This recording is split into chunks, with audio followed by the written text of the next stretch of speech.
So, good morning, all of you.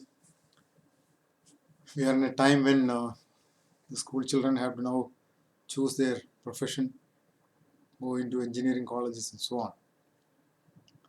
And those students who want to join engineering college have their choice of different branches.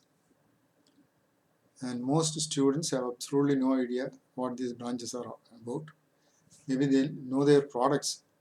Fascinated by the products, they say, this is the branch I like. But then what they learn in that particular branch may not be of their choice. So I thought I would give a brief introduction to the different branches of engineering.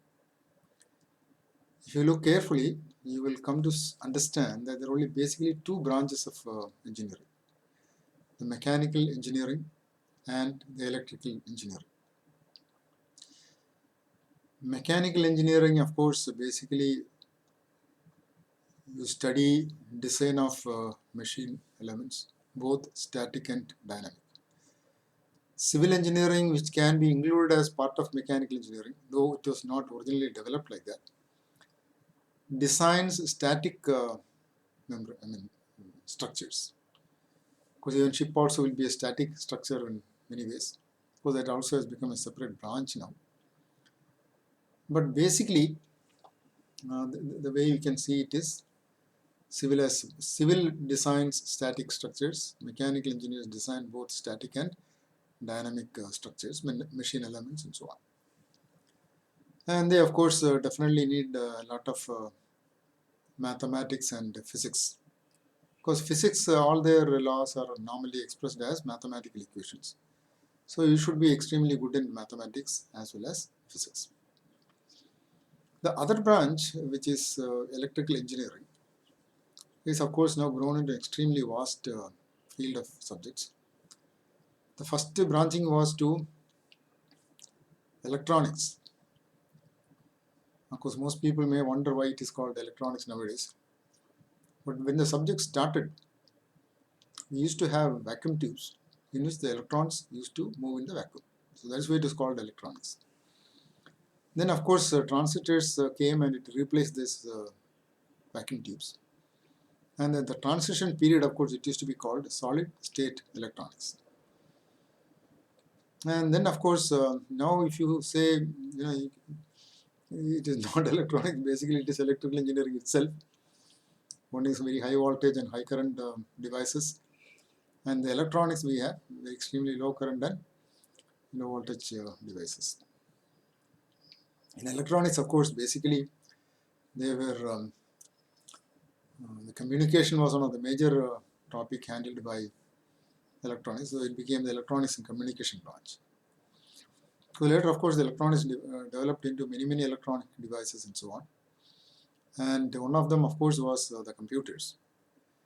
And the computer, of course, became so applicable because of the ability it has got to compute very fast. And hence, of course, a special branch of computer science itself was developed. And it also further developed into the hardware part and the software part. So in software also the development took place very fast. You now have packages which can do calculations which are required for a particular application and so on. And of course anyone can write their own programs which normally are the computer languages. So that is the main major branches available. And now the choice depends on you, of course. So you have to think what would be your interest, how would you do it, and so on. And now if you ask me what is the branch you choose, I will say you should always choose a core branch, either mechanical engineering or electrical engineering. Of course electronics also is equally a core branch now. So these are three branches you should choose. If you choose computer science and so on, you will never be able to come back to any of these core branches. Whereas if you learn the core branches, you can go into any other branches. For instance, mechanical engineering, if you learn, you can become a production engineering, you can become an automobile engineering, you can become an energy engineer. So many fields will be available. But if you already choose a manufacturing engineering as your undergraduate course, then later branching away into any other will be difficult. So please understand this. And mechanical engineering, of course, normally I would say that is better because you study both static and dynamic designs and Newton's laws and all, in different fields you will apply. And then, it's quite interesting. The same law, when it gets applied to a fluid, when it gets applied to a moving object, how the equations differ and so on. It's a beautiful experience if you enjoy learning things and really want to know things. So that's my opinion. So choose a core branch, then later, depending on what, only when you study, you will understand, the nuances of these subjects. And then you will be able to choose.